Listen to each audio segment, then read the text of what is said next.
Choice, your creative superpower.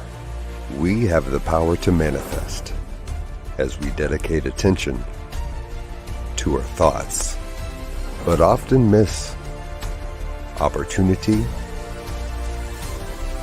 to achieve the greatest good. Your superpower is waiting to be unleashed to unlock a fuller, more rewarding world for all. Join us every Thursday at noon Mountain Time for Choice, your creative superpower with Zoe Muro.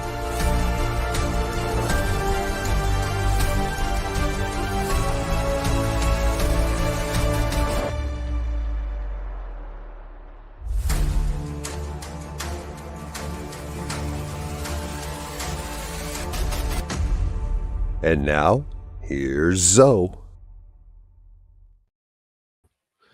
Good morning, good afternoon, good evening, whenever and wherever you are.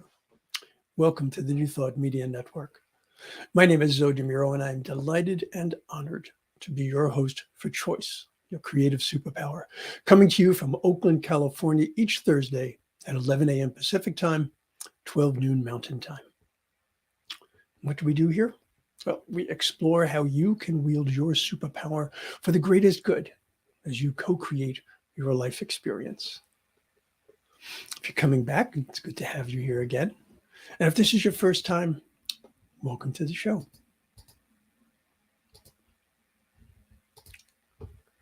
Hello, Shay. Good to see you, and blessings to you as well.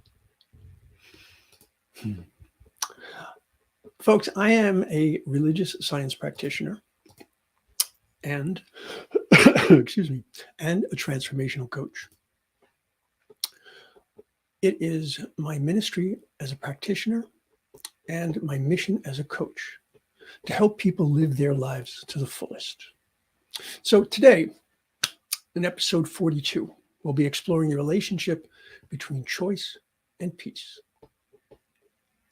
Once again, we find a topic which has immense importance to the world as a whole, and also to each of us individually. I like to use internet searches as a way of gauging how much we're looking at a given topic, and the numbers I find very, very interesting. Quotes about peace, for example. There were roughly 816 million results. If I checked on quotes about war, there were about 1.6 billion results. Now, if I looked at all references to peace, there were about 2.3 billion. Decent number. When I looked at war, however, an astounding 7.2 billion results. It makes me wonder if this means, are we better at war than peace? Do we care more about war than we care about peace? Or maybe we, the human race, just don't understand peace, don't understand the incredible value. There are many ways that people look at peace. And I know that while the word itself might have a very specific meaning for me and for you, what I find to be peaceful definitely has changed over the years and with different circumstances. I used to work in New York City. I had a corporate job there, and being anywhere other than in the office working on yet another intense project deadline, well, that would be peaceful.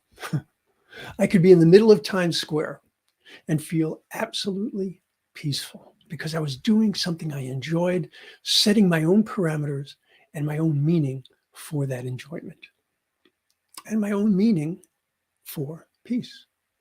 I chose in that moment to equate the freedom from responsibility and the freedom to choose what I was going to be doing next and the freedom from that deadline as being peaceful.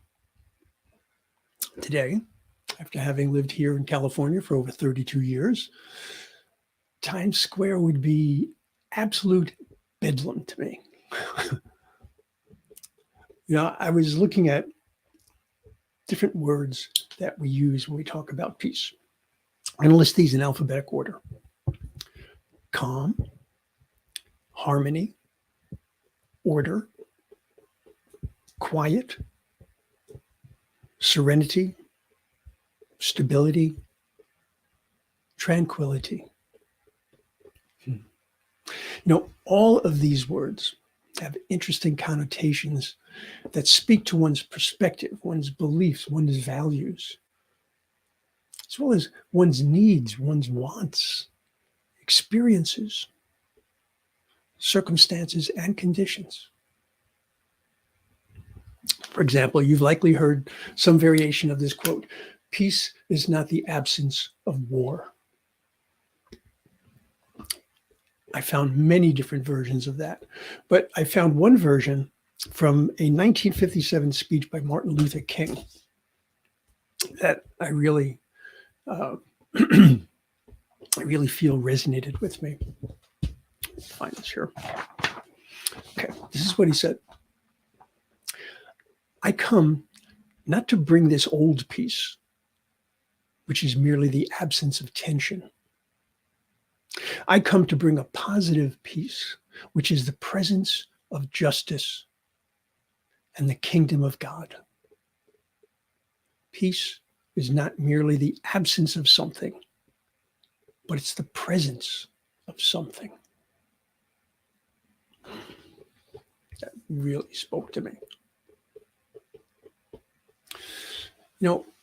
Whether you're talking about external peace, for example, a cessation of hostilities in a war zone, or you're talking about inner peace, a peace of mind, a feeling of tranquility, I believe Dr. King's quote is not only applicable, but it's also actually instructional.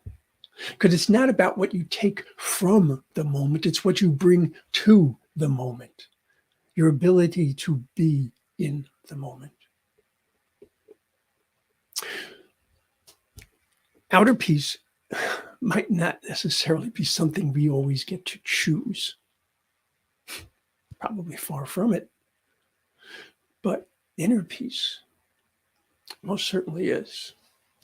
And I'm here to tell you that for me, taking that knowledge and putting it into practice, it's not all that easy at times. Here's a choice that might not be immediately obvious, but even in the midst of absolute chaos, we get to choose if we want to experience inner peace. I'm constantly surprised by the choices we make in our lives. And to this point, I have actually seen people who deliberately choose chaos over peace in their own lives. In some cases, it's because it's familiar. In some cases, it's because they don't believe they really have a viable opportunity to do otherwise. In others, it's a way to hide.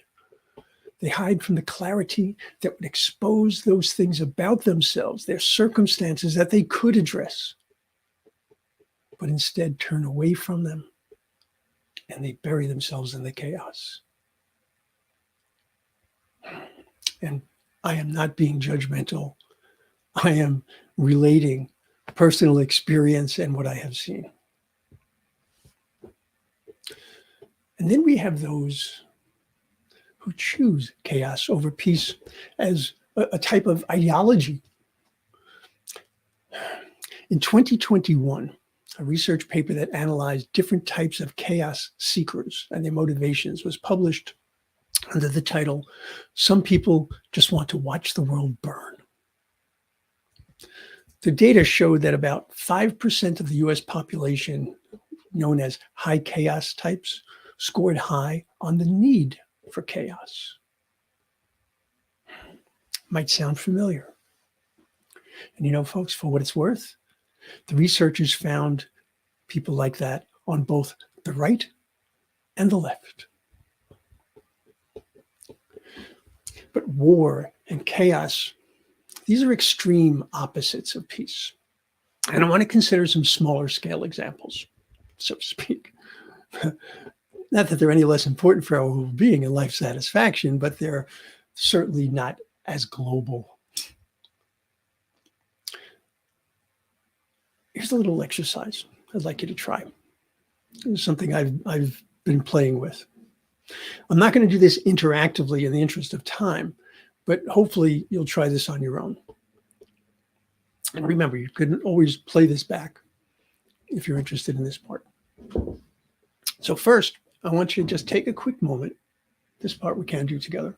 Close your eyes if it's safe for you to do so, and think of the word peace. Okay, think of the word peace. Now, write down the very first thing that came to mind. If several of the thoughts occur to you right away, you can jot them down if you have the moment to do that, but I don't want you to force it. I don't want you to struggle to evoke words or images. Just let it be stream of consciousness. In fact, you might actually feel something rather than think of words. It might trigger any of your senses for that matter. Okay, so that's the first part, taking the word peace, contemplating, and jotting down what comes to you in whatever form it does.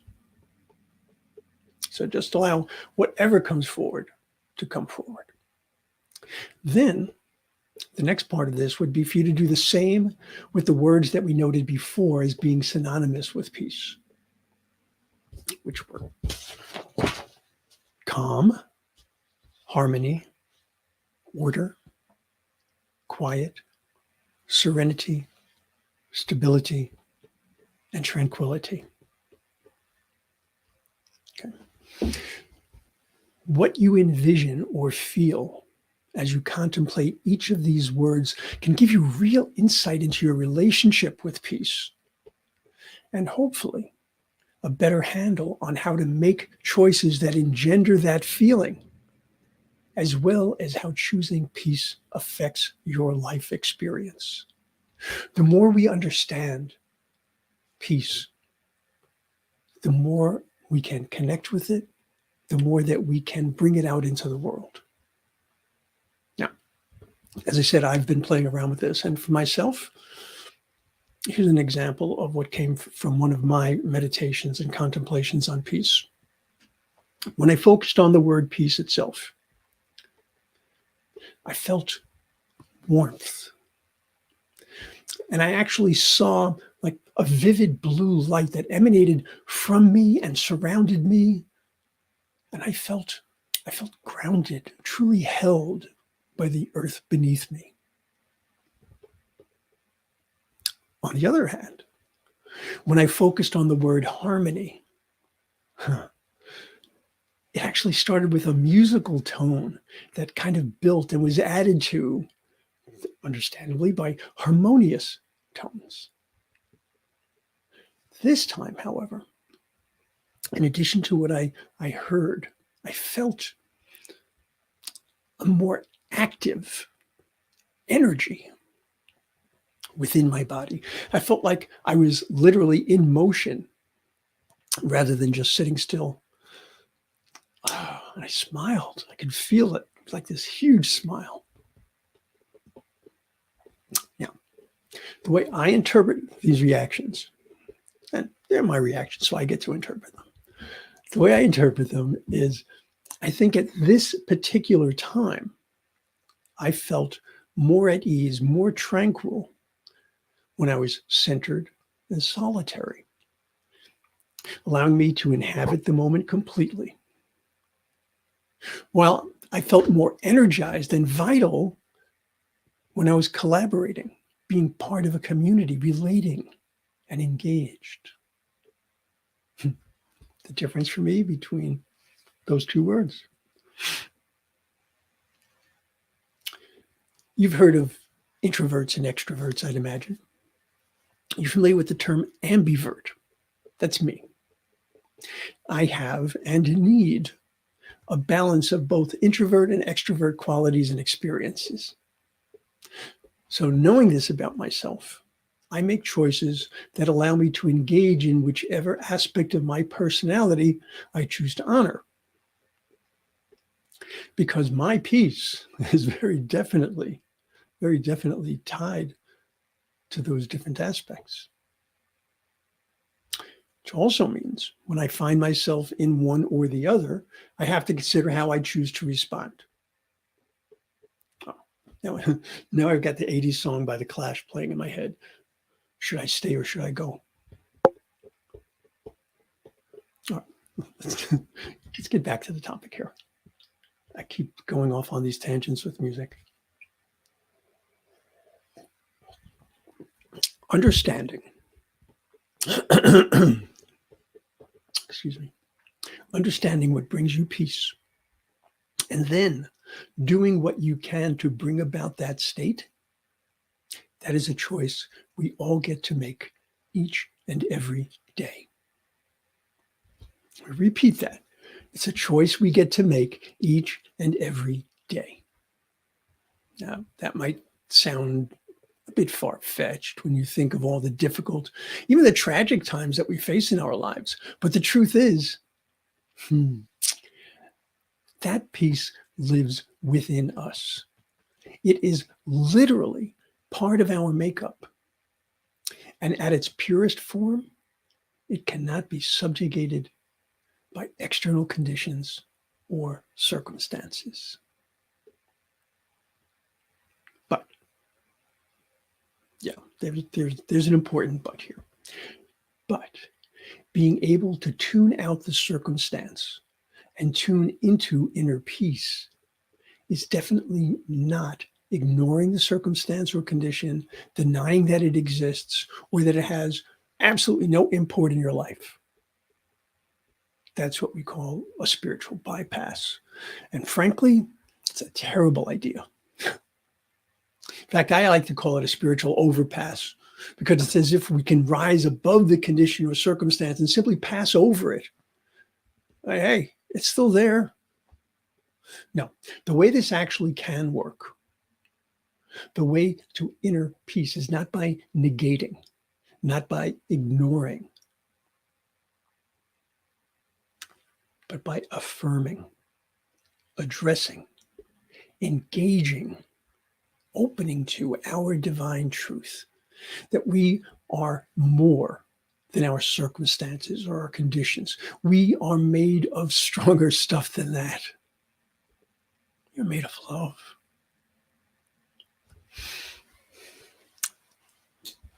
I know that there are times when it is so hard to remember that, so hard to feel that, but that peace is there, that strength is there. Asking only that you choose to accept it, to open to it, to allow it to nurture and hold you.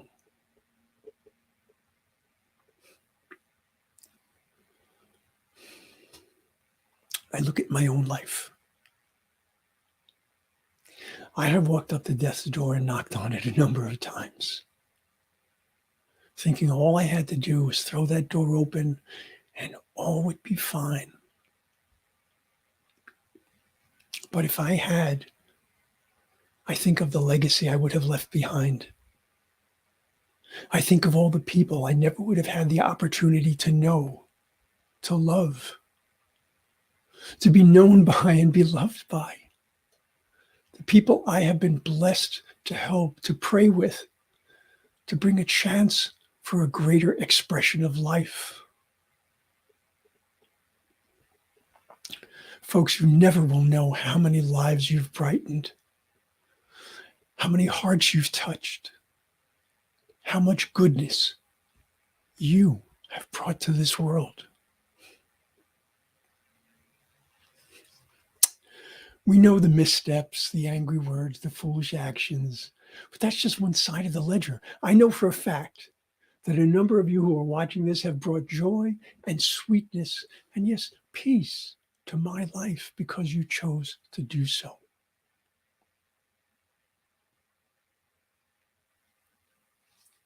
If you can feel that love,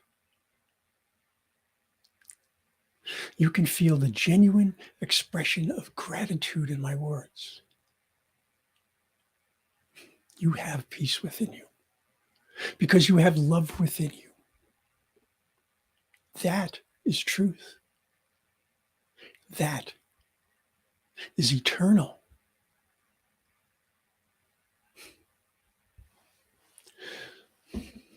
The feeling that I get as I relate this to you is one of peace. It's not tranquility, it's not harmony,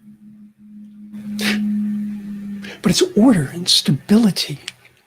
I feel the peace of being grounded and centered with a calmness that speaks to my connection to and through loving spirit.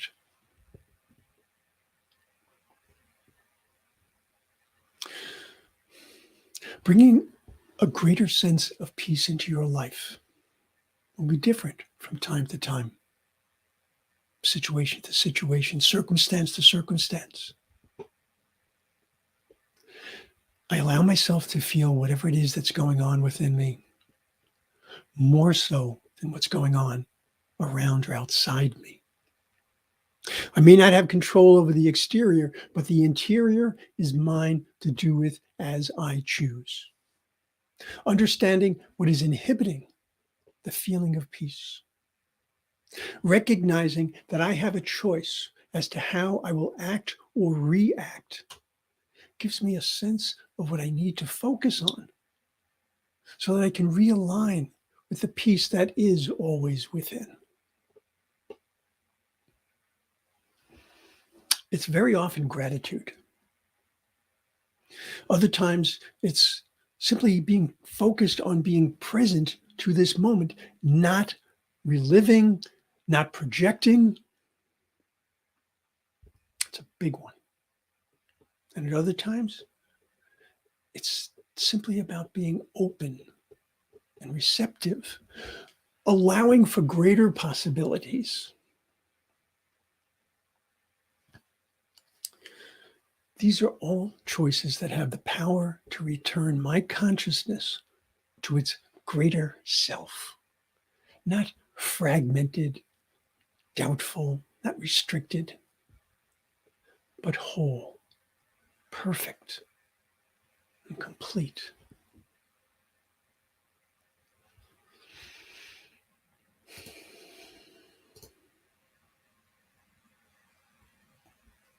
Thank you, Shay, for choosing peace and bringing it to others. Indeed.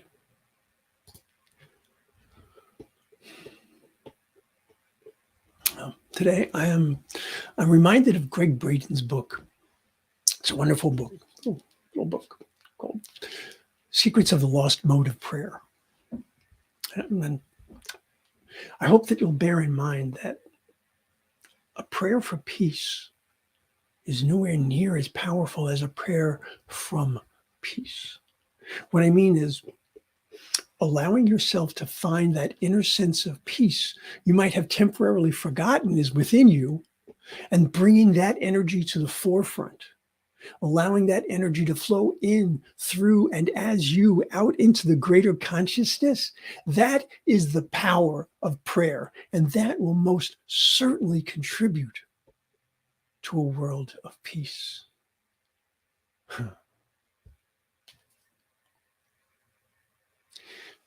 Let there be peace on earth, and let it begin with me.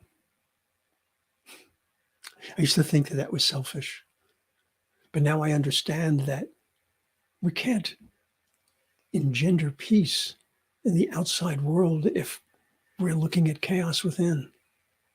Finding the peace within allows us to bring that out into the world. If you've listened to a number of my shows, you've probably heard me talk about the serenity prayer at different times, which reads, God grant me the serenity to accept the things I cannot change, the courage to change the things I can, and the wisdom to know the difference. Well, you know what? Have you ever considered if you turn that around, in a sense? It reads really interestingly. If we allow ourselves to be accepting, if we allow ourselves to be courageous, if we allow ourselves to be wise and understand that all of these factors, all of these capabilities and qualities are within us, if we allow that, we will find serenity, because it's about opening up. It's about stripping away. It's about letting go of those things which do not serve and embracing the things that do. Bringing to the moment. Okay. As Martin Luther King had said, peace is not merely the absence of something, but it's the presence of something. You bring that presence. That's your choice. That's your superpower.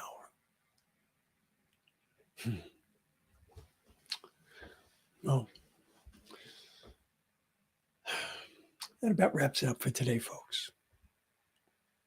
I would love to hear your thoughts around choice and peace. Please email me at zodimuro@gmail.com. Let me see where. I could put this up here. There we go. Okay. I always hold whatever you share with me in complete confidence. And while you're at it, I know that you have some topics that you think would be great for me to relate to choice. You would like me to explore in a future episode. So please send those to me as well. Want to come on the show? Discuss an aspect of choice? Let's talk about that. And Shay, we need to talk. Absolutely. Ready. Okay. Again, you can send an email to zodimuro@email.com. I do truly appreciate your spending this time with me. But I also want you to go to ntmedia.org, because there's so much going on here. Today at 12 noon Pacific time, that's 1 p.m. Mountain time, I want you to check out Finding the Joy in the Journey with the simply marvelous Reverend Gina Calvario-Krupka and her special guest today, Reverend Ali Benjamin. And folks, if you're looking for prayer, for meditation, for information, for discussion, we've got it. New Thought Media has well over 40 hours of programming each week, and we are growing. It is our mission to bring the joy of new thought to the widest audience possible. It takes time. It takes talent. It takes treasure as well. If you can go to ntmedia.org and find that donate button, it can help us make this a world that works for everyone.